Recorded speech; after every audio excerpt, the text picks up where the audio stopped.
चलो welcome dear student. तो आज हम क्वेश्चन नंबर 9 सॉल्व करेंगे पार्टनरशिप फाइनल अकाउंट का। लास्ट लेक्चर में हमने क्वेश्चन नंबर 8 किया था।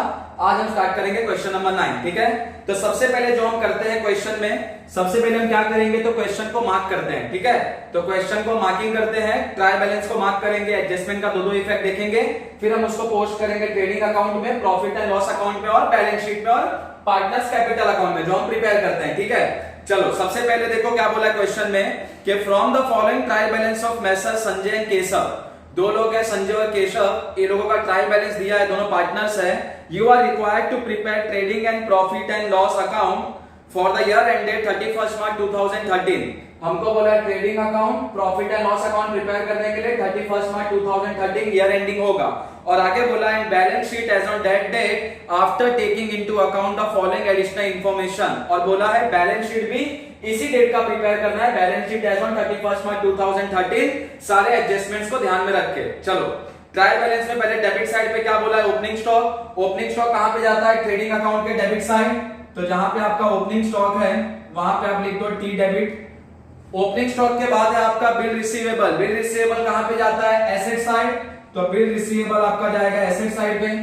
नेक्स्ट है आपका बिल रिसीवेबल के बाद है परचेजेस। परचेजेस कहां पे जाएगा, तो परचेजेस भी जाता है ट्रेडिंग अकाउंट के डेबिट साइड। ओके, नेक्स्ट है आपका परचेजेस के बाद बैड डेट। बैड डेट कहां पे जाता है, तो प्रॉफिट एंड लॉस अकाउंट के डेबिट साइड। बैड डेट आपका जाएगा पीएनएल अकाउंट के डेबिट साइड पे। नेक्स्ट है बैड डेट के बाद है आपका सैलरी एंड वेजेस। अगर वेजेस एंड सैलरीज होता तो जाता ट्रेडिंग अकाउंट के डेबिट साइड, लेकिन सैलरी एंड वेजेस है तो ये जाएगा प्रॉफिट एंड लॉस अकाउंट के debit side. Salary and wages profit and loss account के डेबिट साइड पे जाएगा। नेक्स्ट है आपका डिस्काउंट। ये डेबिट साइड पे डिस्काउंट है तो इसको बोलते हैं डिस्काउंट अलाउड, और डिस्काउंट अलाउड आपका जाता है प्रॉफिट एंड लॉस अकाउंट के डेबिट साइड पे। तो डिस्काउंट आपका जाएगा पीएनएल अकाउंट के डेबिट साइड पे। नेक्स्ट है डिस्काउंट के बाद है आपका कैरेज इनवर्ड। सिर्फ कैरेज लिखा हो चाहे कैरेज इनवर्ड लिखा हो, ये जाता है ट्रेडिंग अकाउंट के डेबिट साइड। अगर कैरेज आउटवर्ड लिखा होगा तो वो जाएगा प्रॉफिट एंड लॉस अकाउंट के डेबिट साइड। तो ये कैरेज इनवर्ड है, यह आपका जाएगा ट्रेडिंग अकाउंट के डेबिट साइड पे।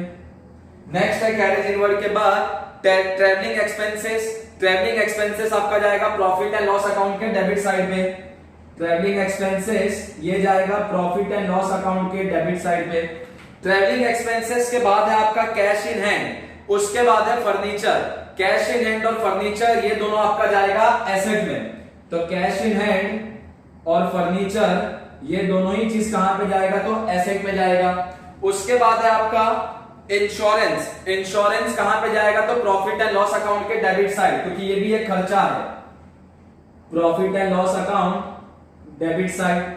आफ्टर दैट इंश्योरेंस के बाद है आपका land and building. Land and building भी क्या होता है, तो एसेट होता है, या आपका जाएगा एसेट में। लैंड एंड बिल्डिंग या आपका कहां पे जाएगा, एसेट में।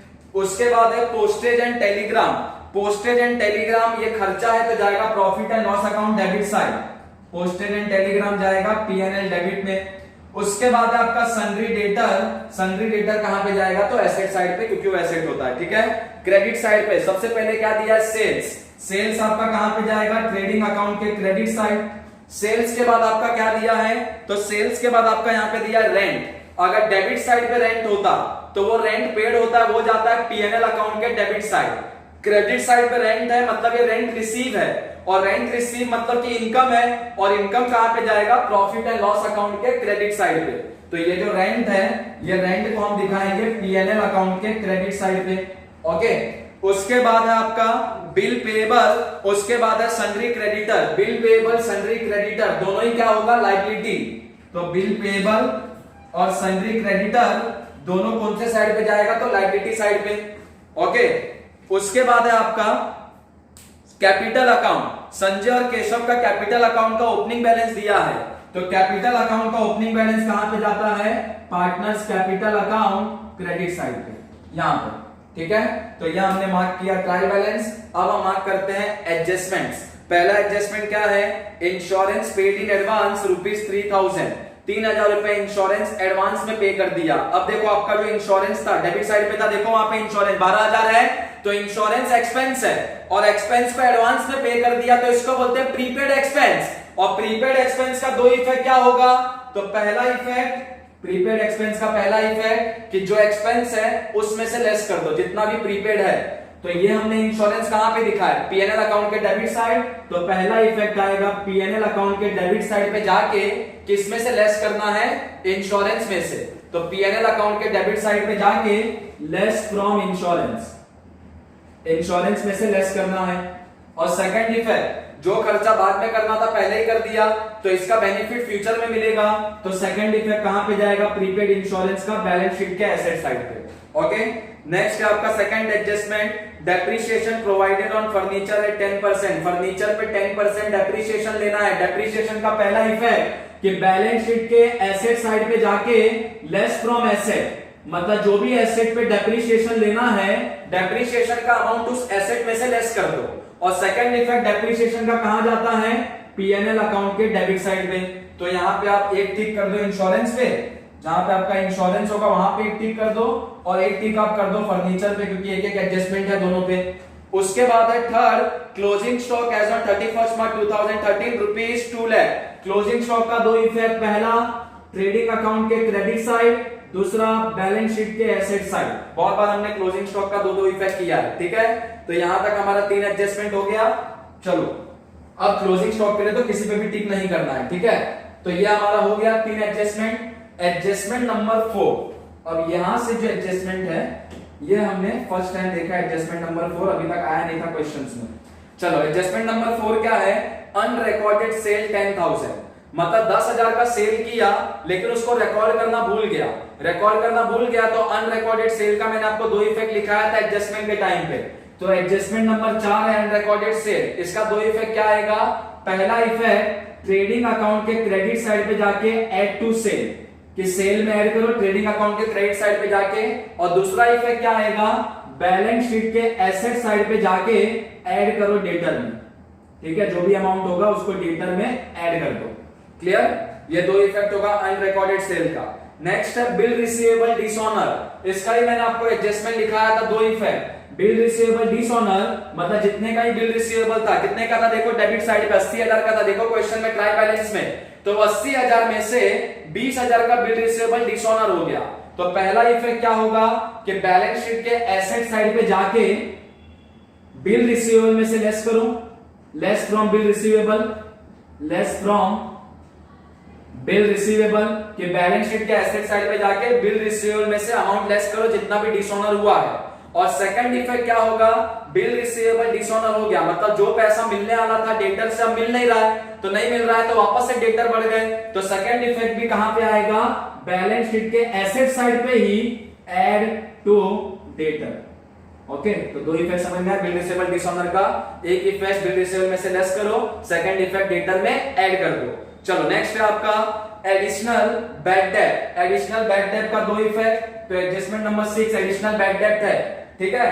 पहले इसके लिए थोड़ा मार्किंग कर लेते हैं। ये अनरिकॉर्डेड सेल को अपने को सेल में ऐड करना है, तो जहां पे सेल्स है वहां पे एक टिक मार्क बनाएंगे, स्टार मार्क बनाएंगे, ठीक है।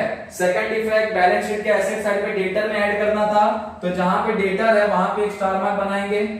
एडजस्टमेंट नंबर 5 बिल रिसीवेबल में से अमाउंट लेस करना है, तो जहां पे बिल रिसीवेबल है वहां पे एक स्टार मार्क बनाएंगे। और सेकंड इफेक्ट डेटर में ऐड करना था, तो डेटर पे एक और स्टार मार्क बन जाएगा, ठीक है। चलो अब एडजस्टमेंट नंबर 6 है आपका एडिशनल बैड डेट। अब एडिशनल बैड डेट कितना बोला है, 10,000। एडिशनल बैड डेट का दो इफेक्ट, पहला प्रॉफिट एंड लॉस अकाउंट के डेबिट साइड पे जाके ऐड टू बैड डेट, कि प्रॉफिट एंड लॉस अकाउंट के डेबिट साइड पे जाके बैड डेट में ऐड कर दो, ठीक है। एंड सेकंड इफेक्ट कहां पे जाएगा, तो बैलेंस शीट के एसेट साइड पे लेस फ्रॉम डेटर, डेटर में से लेस कर दो, ठीक है। तो एक बार बैड डेट में ऐड करना है, तो जहां पे बैड डेट है वहां पे एक स्टार मार्क बनाओ, और सेकंड इफेक्ट डेटर में से लेस करना है, तो डेटर पे एक और एडजस्टमेंट, 3 एडजस्टमेंट हो गया डेटर पे। ओके, चलो नेक्स्ट है आपका उसी लाइन में आगे कंटिन्यू है कि आरडीडी मेंटेन करना है 5% ऑन डेटर, कि डेटर पे 5% आरडीडी निकालना है, न्यू आरडीडी। तो न्यू आरडीडी का भी दो इफेक्ट क्या होगा, same profit and loss account के डेबिट साइड पे जाके ऐड टू बैड डेट, कि बैड डेट में ऐड कर दो। और सेकंड इफेक्ट कहां पे जाएगा, तो बैलेंस शीट के एसेट साइड पे कहां से लेस करेंगे, डेटर में से, लेस फ्रॉम डेटर। तो बैड डेट पे एक और स्टार मार्क बनाएंगे और डेटर पे भी एक और स्टार मार्क बनाएंगे, ठीक है।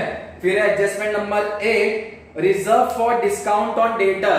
अब डेटर के ऊपर डिस्काउंट देना है 2% ऑन डेटर, ठीक है। अब reserve for discount on debtor, दो इफेक्ट हमने पहले भी एडजस्टमेंट किया है कि डेटर पे डिस्काउंट कैसे निकालते हैं। तो पहला इफेक्ट बैलेंस शीट के एसेट साइड पे लेस फ्रॉम डेटर, कि डेटर में से लेस करो जो भी डिस्काउंट का अमाउंट होगा। And second effect PNL account के डेबिट साइड पे जाके ऐड टू डिस्काउंट, कि पीएनएल अकाउंट के डेबिट साइड पे जाके जो डिस्काउंट होगा पीएनएल डेबिट साइड पे उसमें ऐड कर दो। तो वापस से अपने को एक स्टार मार्क बनाना होगा डेटर पे, तो डेटर पे 5 एडजस्टमेंट हो गए, और जहां पे डिस्काउंट है, ठीक है, वो डिस्काउंट पे भी हम एक स्टार मार्क बनाएंगे। सैलरी एंड वेजेस के नीचे था डिस्काउंट, ठीक है। तो ये हमारा हो गया ट्रायल बैलेंस का मार्किंग और एडजस्टमेंट्स के मार्किंग। अब हम चाहे तो इसको पोस्टिंग कर सकते हैं ट्रेडिंग अकाउंट में, प्रॉफिट एंड लॉस अकाउंट में एंड बैलेंस शीट में। तो पहले मैं सब रब कर देता हूं, होप आपने भी सब मार्क कर लिया होगा, सब पे स्टार मार्क बनाया जहां जहां पे एडजस्टमेंट है, स्पेशली डेटर पे बहुत सारे एडजस्टमेंट है, ठीक है।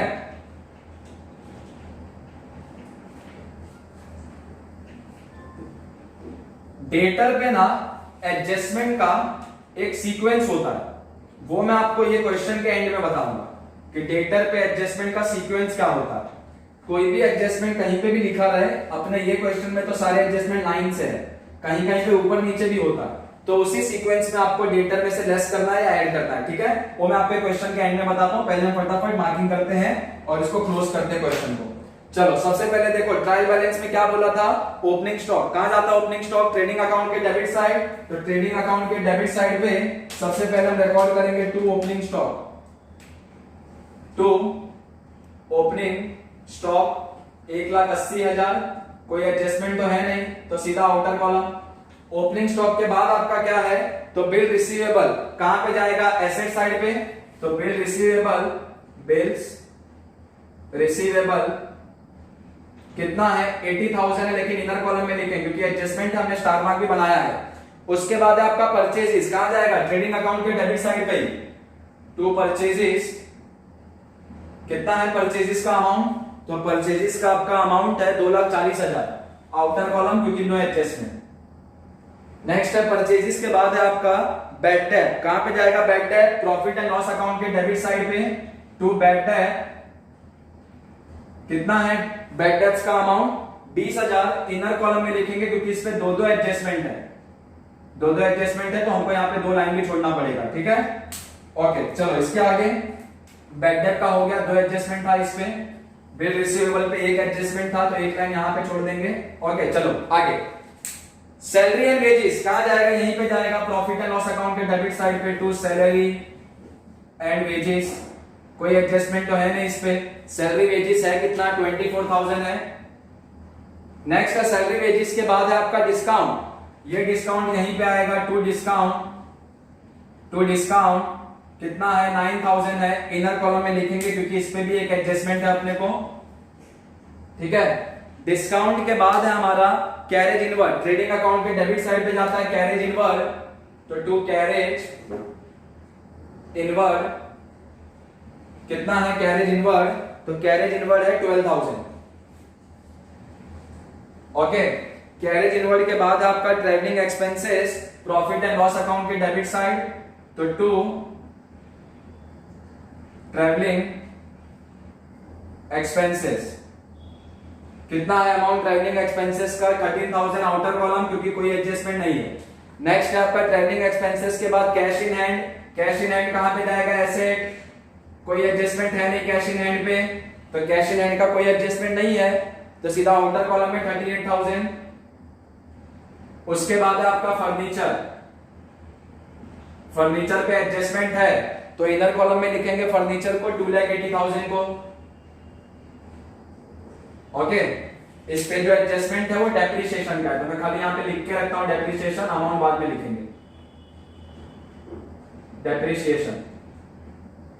ओके चलो, फर्नीचर हो गया, कैश इन हैंड हो गया। उसके बाद है आपका इंश्योरेंस, इंश्योरेंस कहां पे जाएगा, पीएनएल अकाउंट के डेबिट साइड। टू इंश्योरेंस 12,000 है, इनर कॉलम में लिखेंगे क्योंकि एडजस्टमेंट है, तो इनर कॉलम में लिखेंगे 12,000 को बिकॉज ऑफ एडजस्टमेंट।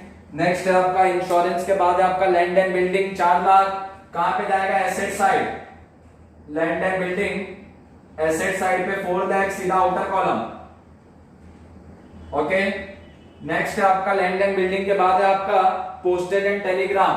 कहां पे जाएगा? प्रॉफिट एंड लॉस अकाउंट के क्रेडिट साइड पे, बाय पोस्टेज,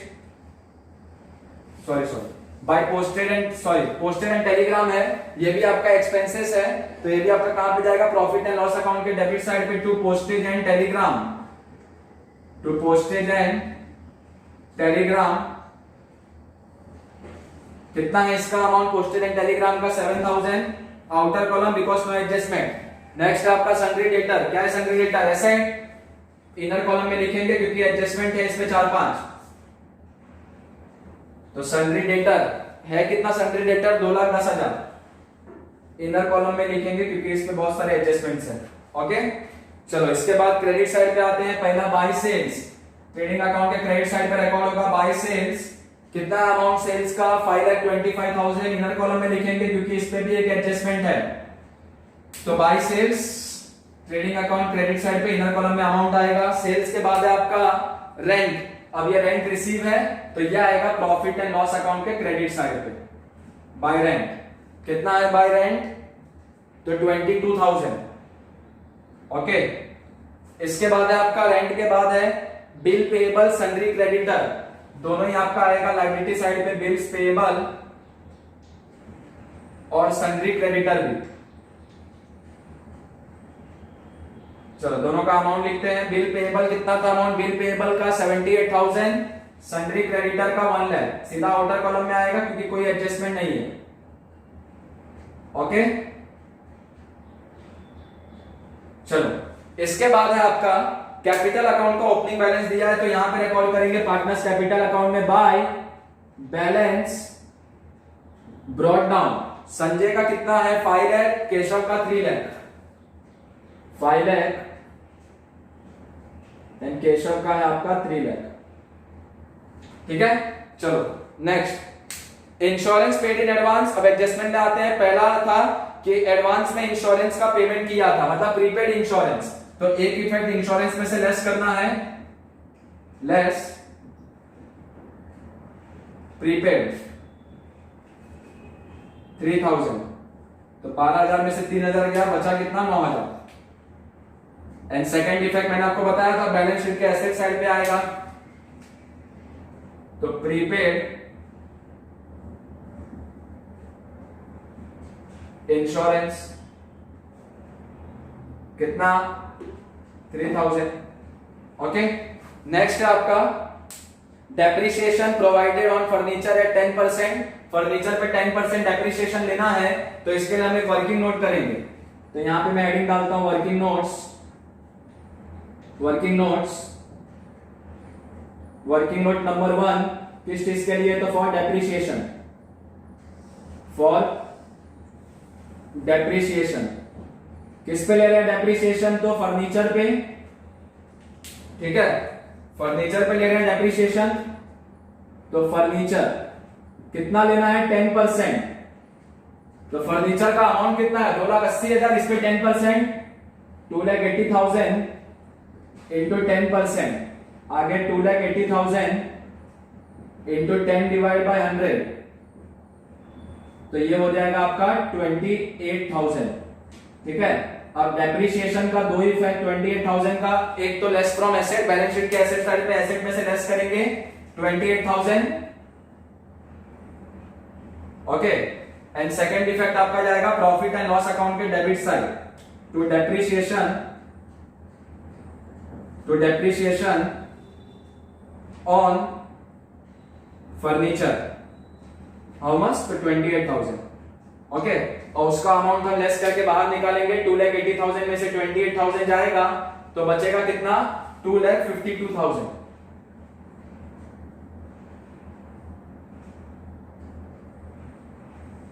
ओके, 2,52,000। ठीक है, चलो नेक्स्ट है आपका क्लोजिंग स्टॉक रिकॉर्ड करना था। दो इफेक्ट, ट्रेडिंग अकाउंट के क्रेडिट साइड पे एक इफेक्ट आएगा by closing stock 2 lakh, second effect आएगा बैलेंस शीट के एसेट साइड पे closing stock 2 lakh. Okay, next adjustment number 4 है अनरिकॉर्डेड सेल। एक इफेक्ट सेल्स में ऐड करना है, ऐड टू सेल्स, सेल्स में ऐड करना है अनरिकॉर्डेड सेल्स 10,000। तो 5,25,000 में 10,000 ऐड करेंगे, कितना होगा 5,35,000। ओके, 5,35,000। सेकंड डिफेक्ट, डेटर में ऐड किया जाता है अनरिकॉर्डेड सेल को, तो डेटर में ऐड करेंगे ऐड अनरिकॉर्डेड सेल्स 10,000। तो ये कितना हो जाएगा 2,20,000। ओके, नेक्स्ट है आपका बिल रिसीवेबल डिसऑनर। एक इफेक्ट था बिल रिसीवेबल में से लेस करना था, तो बिल रिसीवेबल में से लेस करेंगे, लेस डिसऑनर। कितना था डिसऑनर? बिल रिसीवेबल डिसऑनर था 20,000। तो 20,000 80,000 में से जाएगा, बाहर कितना बचेगा 60,000, 60,000। एंड सेकंड डिफेक्ट क्या था बिल रिसीवेबल डिसऑनर का? डेटर में ऐड करना था, तो डेटर में यहां पे ऐड करते हैं, ऐड बिल्स रिसीवेबल डिसऑनर। ये कितना है 20,000। ओके, तो अब कितना हो गया 2,40,000। इनर कॉलम में रहेंगे क्योंकि और भी एडजस्टमेंट है डेटर पे। ओके, नेक्स्ट है आपका एडिशनल बैड डेट। दो इफेक्ट क्या था? एक तो बैड डेट में ऐड करना था, बैड डेट में ऐड करना था एक effect, add further bad debt बोलो या न्यू बैड डेट बोलो या एडिशनल बैड डेट, सबका मतलब सेम ही होता है। ठीक है, कितना हुआ फर्दर बैड डेट? ये भी आपका 10,000। तो यहां पे आपका हो गया 30,000। एंड सेकंड इफेक्ट क्या था फर्दर बैड डेट का? Less from debtor. तो डेटर में से लेस करो, लेस फर्दर बैड डेट्स। ठीक है, कितना? तो 10,000। तो 2,40,000 में से 10,000 जाएगा, बचेगा कितना? 2,30,000। नेक्स्ट है आपका, इसी में आगे था कि आरडीडी, न्यू आरडीडी मेंटेन करना है डेटर पे 5%। तो इसके लिए एडजस्टमेंट करेंगे, working note number 2 for new RDD. Okay, और न्यू आरडीडी किस पे लेना है? डेटर पे।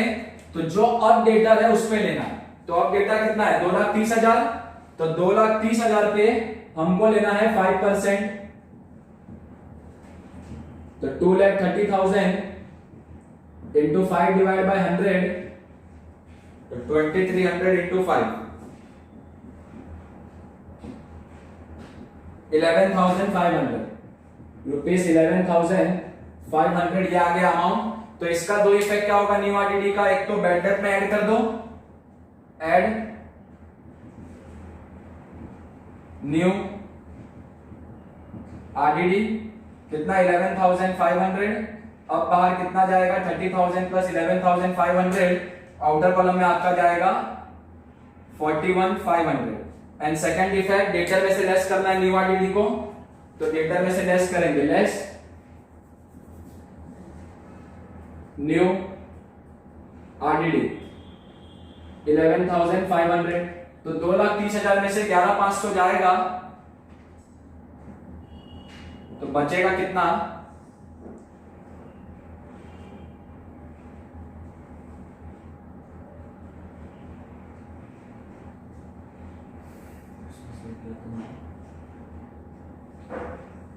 तो हमारा यहां पे बचेगा 2,18,500। 2,18,500। 2,30,000 में से 11,500 जाएगा, तो हमारा बचेगा 2,18,500। ओके, नेक्स्ट है हमारा, दो इफेक्ट हमने दे दिया न्यू आरडीडी का। नेक्स्ट हमारा last adjustment, reserve for discount on debtor. Debtor पे डिस्काउंट निकालना है, कितना? 2%। तो एक और working note number 3 for reserve for discount on debtor, 2% on debtor लेना है। तो अब जो डेटर बचा है उस पे 2% लेंगे। तो अब डेटर कितने का बचा है 218,500, तो 218,500 इस पे 2%, तो 218,500 इंटू 2 डिवाइड बाय 100, तो 2185 इंटू 2, 2185 इंटू 2,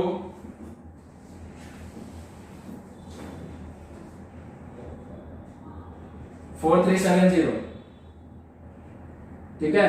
ये हो गया reserve for discount on debtor 4370। दो इफेक्ट, एक तो हमको जो डिस्काउंट अलाउड है P&L डेबिट साइड पे उसमें ऐड करना है, add reserve for discount on debtor कितना 4370, तो ये बाहर अब कितना जाएगा 9,413 13,370। एंड सेकेंड इफेक्ट, डेटर में से लेस ही करना है इसको क्योंकि डेटर में डिस्काउंट है, तो डेटर में से लेस करना है, तो सेकेंड इफेक्ट हम यहां पे देंगे डेटर में से लेस करने के लिए, less reserve for discount on debtor, ठीक है। कितना, वही सेम अमाउंट 4370, 4370 लेस करेंगे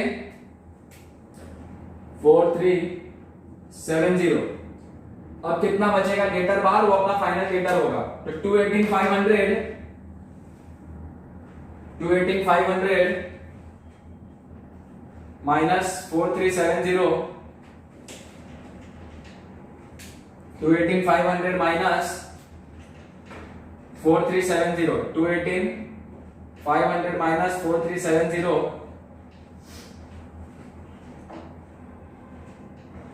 तो 214,130,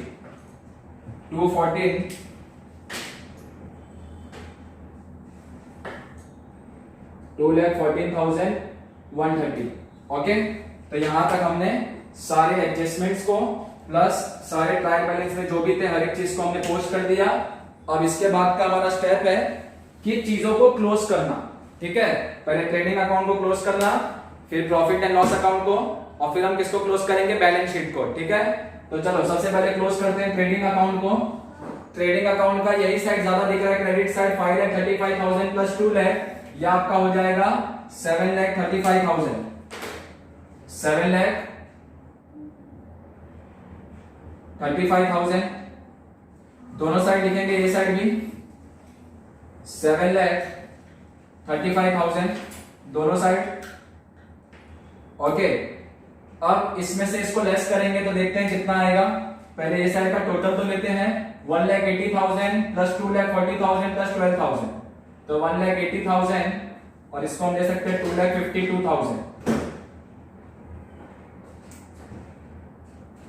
तो 4,32,000। अब 7,35,000 में से 4,32,000 जाएगा तो बचेगा कितना, 3,03,000। ये 3,03,000 हमारा यहां पे बैलेंस आएगा।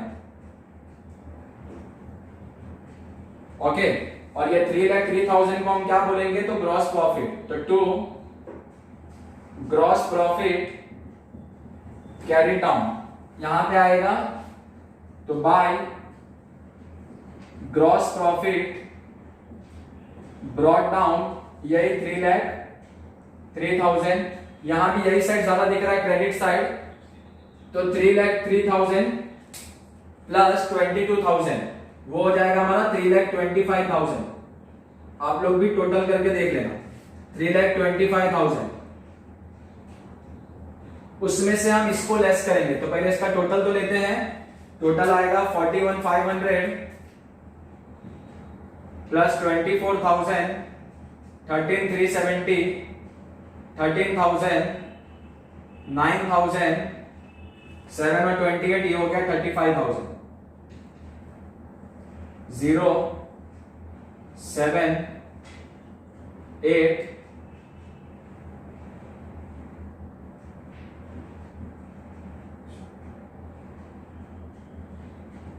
135,870, तो 3,25,000 माइनस 135,870, 0। ओके,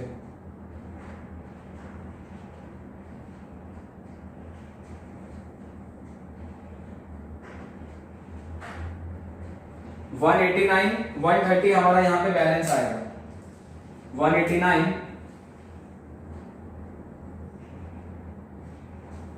130, इसको हम क्या बोलेंगे to net profit carried down. इसको कहां ट्रांसफर करते हैं, transfer to partners capital account. Ratio कुछ नहीं बोला है तो 1:1 में ट्रांसफर करेंगे, ठीक है। अब यहां पे by profit and loss account, ratio तो कुछ बोला ही नहीं है, ठीक है।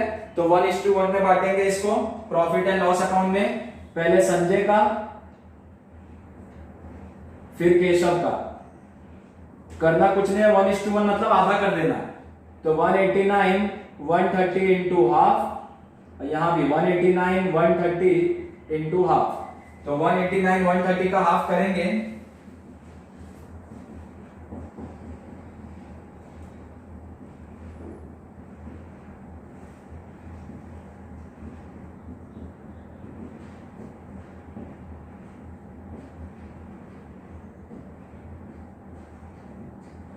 ठीक है। तो 94 565 94 565 ये हमारा आएगा। अब इसको टोटल करते हैं तो यहां पे आएगा 594 565 और यहां पे आएगा 394 565 594 565 394 565। सेम यहां भी लिखेंगे 594 565 394 565। चलो इसका बैलेंसिंग फिगर हमारा आएगा यहां पे 594 565 394 565। ओके, आया बैलेंसिंग फिगर। इसको हम क्या बोलेंगे, क्लोजिंग बैलेंस। तो लास्ट में क्या लिखते हैं यहाँ पे, to balance carry down, to balance carry down. इसको यहां पे लेके जाएंगे बैलेंस शीट के लायबिलिटी साइड पे, पार्टनर्स कैपिटल अकाउंट दोनों का, संजय का भी और केशव का भी। तो संजय का कितना है 594 565, केशव का कितना है 394 565। दोनों बाहर निकालेंगे आउटर कॉलम में, देखते हैं कितना उसका टोटल आएगा और पूरा लायबिलिटी साइड का कितना टोटल आएगा। तो 594 565 394 565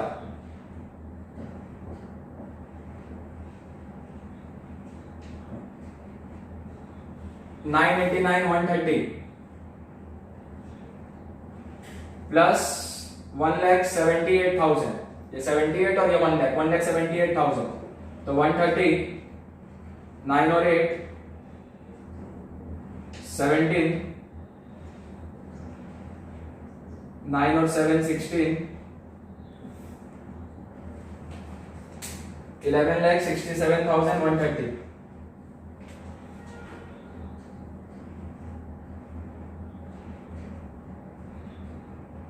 ओके, अब एसेट साइड का भी टोटल ले लेते हैं हम।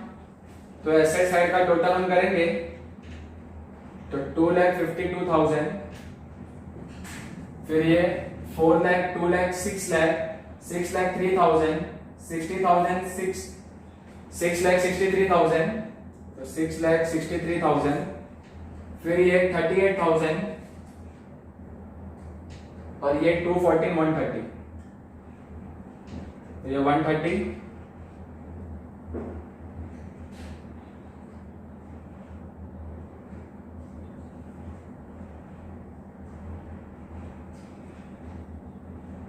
1167 130। सेम है दोनों साइड एसेट लायबिलिटी 1167 130।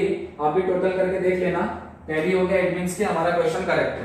ठीक है, तो ये हमने पहले ट्रायल बैलेंस को मार्क किया क्वेश्चन में, फिर वर्किंग नोट एडजस्टमेंट्स को हमने मार्क किया, फिर हमने सारे हर एक चीज को पोस्टिंग किया, ट्रेडिंग अकाउंट में, प्रॉफिट एंड लॉस अकाउंट में, बैलेंस शीट में और पार्टनर्स कैपिटल अकाउंट में। उस हिसाब से हमने वर्किंग नोट भी बनाया है, वर्किंग नोट नंबर 1, 2 एंड 3। अब देखो डेटर पे ना, यहाँ पे देखो कितना एडजस्टमेंट था, एक अनरिकॉर्डेड सेल का, फिर बिल रिसीवेबल डिसऑनर का, फर्दर बैड डेट का, न्यू आरडीडी का और रिजर्व फॉर डिस्काउंट और डेटर का। 5 एडजस्टमेंट था, मैक्सिमम यही 5 एडजस्टमेंट आपका डेटर पे होगा। लेकिन इसका एक सीक्वेंस होता है कि कभी भी ना आपको सबसे पहले डेटर में क्या एडजस्टमेंट करना है, अनरिकॉर्डेड सेल, फिर कौन सा एडजस्टमेंट करना है, बिल रिसीवेबल डिसऑनर, फिर कौन सा एडजस्टमेंट करना है तो फर्दर बैड डेट या बोल सकते न्यू बैड डेट, फिर कौन सा एडजस्टमेंट करना है न्यू आरडीडी का, ठीक है, और फिर लास्ट में एडजस्टमेंट करना है reserve for discount on debtor का। अब बोलोगे सर यहाँ पे भी तो ऐसा ही है, पहले अनरिकॉर्डेड सेल किया हमने, फिर बिल रिसीवेबल डिसऑनर किया, फिर फर्दर बैड डेट किया, फिर न्यू आरडीडी किया, फिर reserve for discount on debtor किया। तो ये क्वेश्चन में हर एक एडजस्टमेंट सीक्वेंस में था। एडजस्टमेंट नंबर 4 था आपका अनरिकॉर्डेड सेल का, एडजस्टमेंट नंबर 5 था बिल रिसीवेबल डिसऑनर का, एडजस्टमेंट नंबर 6 था एडिशनल बैड डेट का और न्यू आरडीडी का, एडजस्टमेंट नंबर 7 था reserve for discount on debtor का। मान लो reserve for discount on debtor का एडजस्टमेंट नंबर 4 होता और अनरिकॉर्डेड सेल होता एडजस्टमेंट नंबर 7, तो उस केस में भी पहले आपको अनरिकॉर्डेड सेल रिकॉर्ड करना है और लास्ट में रिकॉर्ड करना है reserve for discount on debtor. तो ये सीक्वेंस आप लिख लो कि adjustment on debtor, adjustment on debtor. अरे कहां लिखोगे, क्वेश्चन करने के बाद क्रेडिट साइड में मत लिख देना पीएनएल पे, ठीक है, कि डेटर पे जब एडजस्टमेंट होता है तो ये सीक्वेंस में हम एडजस्टमेंट करते हैं। पहले अनरिकॉर्डेड सेल को रिकॉर्ड करेंगे, फिर बिल रिसीवेबल डिसऑनर को रिकॉर्ड करेंगे, फिर न्यू बैड डेट्स को रिकॉर्ड करेंगे, फिर न्यू आरडीडी को रिकॉर्ड करेंगे, फिर रिजर्व फॉर डिस्काउंट और डेटर को रिकॉर्ड करेंगे, चाहे कोई भी एडजस्टमेंट कहीं पे भी हो। हाँ, हमारे इस क्वेश्चन में सब कुछ लाइन से था, अगर ऊपर नीचे भी होता तो भी सबसे पहले अनरिकॉर्डेड सेल को हम यहाँ पे ऐड करते, फिर ऐड करते बिल रिसीवेबल डिसऑनर को, फिर लेस करते फर्दर बैड डेट को, फिर लेस करते न्यू आरडीडी को और लास्ट में लेस करते रिजर्व फॉर डिस्काउंट और डेटर को, ठीक है। तो ये आप याद रखना कि डेटर पे एडजस्टमेंट का सीक्वेंस क्या है, तो ये आप लिख लेना कहीं पे कि ये सीक्वेंस होता है डेटर पे एडजस्टमेंट का, ठीक है, चाहे क्वेश्चन में कोई भी एडजस्टमेंट कहीं पे भी हो। ओके, उसके बाद एक बैड डेट का मैं आपको चीज बताता हूं। देखो बैड डेट में नॉर्मली 2 चीज ऐड होता है, फर्दर बैड डेट और न्यू आरडीडी, ठीक है। अगर क्वेश्चन में ओल्ड आरडीडी होता, जो कि क्वेश्चन में आपका जहां पे ट्रायल बैलेंस है क्रेडिट साइड पे लिखा होता है रिजर्व फॉर डाउटफुल डेट, बहुत सारे क्वेश्चन में था ओल्ड आरडीडी, तो हम ओल्ड आरडीडी को क्या करते हैं, यहां पे लेस करते हैं। मान लो आपका बैड डेट था यहाँ पे 20,000 था, फिर फर्दर बैड डेट ऐड करके कितना बन गया, वो 30,000 बना, 30,000, फिर उसमें हमने न्यू आरडीडी ऐड कर दिया 11,500, तो कितना बन गया 41,500। मान लो क्वेश्चन में ओल्ड आरडीडी दिया होता तो ओल्ड आरडीडी को हम यहाँ पे लेस करते कि नहीं, और मान लो ओल्ड आरडीडी दिया होता 50,000, तो अब ये तो नेगेटिव में आ गया 9,500, तो कभी भी यहाँ पे नेगेटिव नहीं लिखने का आउटर कॉलम में। तो बोलोगे सर ये केस में करेंगे क्या, 41,500 में से 50,000 जाएगा तो नेगेटिव में सॉरी 8,500 आएगा, तो हम तो ऐसे ही लिखेंगे नेगेटिव में 8,500, लेकिन ऐसे नहीं करना है। कभी भी अगर ऐसा नेगेटिव में आता है तो उस केस में कहां रिकॉर्ड करोगे, सारी चीजों को क्रेडिट साइड पे। कैसे रिकॉर्ड करोगे, सबसे पहले लिखोगे बाय ओल्ड आरडीडी, क्या लिखोगे, बाय ओल्ड आरडीडी, कितना ओल्ड आरडीडी है 50,000, तो वो लिख दोगे 50,000। फिर उसमें क्या करोगे ना, ओल्ड आरडीडी में से, जैसे ओल्ड आरडीडी लिखा है यहाँ पे 50,000, ठीक है, तो ये 50,000 में से एक एक करके चीजों को लेस करोगे। जैसे आप लेस कर दोगे ये फर्दर बैड डेट को लेस कर दोगे, कितना लेस कर दोगे 10,000, और क्या लेस करोगे, ये न्यू आरडीडी को लेस कर दोगे, तो लेस आप कर दोगे न्यू आरडीडी, कितना लेस करोगे न्यू आरडीडी, तो न्यू आरडीडी आप लेस करोगे 11,500, ठीक है। अब ये दोनों लेस करके कितना बच जाएगा, 50,000 में से 21,500 जाएगा, 29,500 बच जाएगा। फिर आप लेस कर दोगे ये बैड डेट को लेस कर दोगे, ठीक है, सॉरी 28,500 बचेगा। फिर आप ये बैड डेट का जो 20,000 है इसको लेस कर दोगे, तो इसको जब हम लेस करेंगे बैड डेट के 20,000 को, तो 28,500 में से 20,000 लेस होगा, कितना बच जाएगा 8,500। तो ऐसे करना है, कभी भी अगर ओल्ड आरडीडी ज्यादा हो जाता है, बैड डेट को ऐड करते हैं, क्या बैड डेट में क्या ऐड करते हैं, फर्दर बैड डेट, फिर ऐड करते हैं न्यू आरडीडी। तो मान लो 41,500 था, लेकिन ओल्ड आरडीडी था 50,000, तो 41,500 में से 50,000 लेस करेंगे तो नेगेटिव में आ रहा है ना 8,500, तो यहां कभी नेगेटिव नहीं लिखना है, ठीक है। कभी भी ऐसा आएगा तो ये साइड कर देने का क्रेडिट साइड पे, पहले ओल्ड आरडीडी लिखने का, जो भी अमाउंट है ओल्ड आरडीडी का उसमें से हर एक चीज को लेस कर देने का। ये न्यू आरडीडी को लेस कर दो, फर्दर बैड डेट को लेस कर दो, बैड डेट के अमाउंट को लेस कर दो। देखो जो यहाँ पे नेगेटिव में आ रहा होगा यहाँ पे देखो पॉजिटिव में आ गया 8500। समझ में आया? तो ऐसे आपको सॉल्व करना होता है अगर कभी ओल्ड आरडीडी का अमाउंट ज्यादा दिया होता है तो। ठीक है, अभी तक हमारे कोई भी क्वेश्चन में ऐसा आया नहीं है, ठीक है, लेकिन बाई चांस अगर कभी आपका आ गया नेगेटिव में तो यहाँ नेगेटिव मत लिख देना, ठीक है, रिवर्स कर देना हर एक चीज को। ठीक है, कैसे रिवर्स करते हैं वो भी मैंने आपको बता दिया। ठीक है, तो ये था हमारा क्वेश्चन नंबर 9, बहुत ही इंपॉर्टेंट था। ठीक है, जिसमें हमने डेटर का सीक्वेंस भी देखा लास्ट में कि डेटर पे एडजस्टमेंट का क्या सीक्वेंस होता है। ठीक है, तो अब आप कॉपी कर सकते हो क्वेश्चन को। पहले ये करना ट्रायल बैक ट्रेडिंग अकाउंट को कॉपी, फिर प्रॉफिट एंड लॉस अकाउंट को, फिर पार्टनर्स कैपिटल अकाउंट को, फिर बैलेंस शीट को और ये तीनों वर्किंग नोट को, डेप्रिसिएशन का, न्यू आरडीडी का और रिजर्व फॉर डिस्काउंट और डेटर का। ठीक है, तो आज के लेक्चर के लिए इतना ही था, क्वेश्चन नंबर 9। नेक्स्ट लेक्चर में हम सॉल्व करेंगे क्वेश्चन नंबर 10। ठीक है, क्वेश्चन नंबर 10 सॉल्व करेंगे जो कि हमारा लास्ट क्वेश्चन हो गया चैप्टर का। ओके, चलो इसको रिकॉर्ड कर लो, लिख लो पूरा। कोई डाउट होगा तो आप मेरे को मैसेज करके कमेंट बॉक्स में पूछ सकते हो। ठीक है, चलो कॉपी कर लो।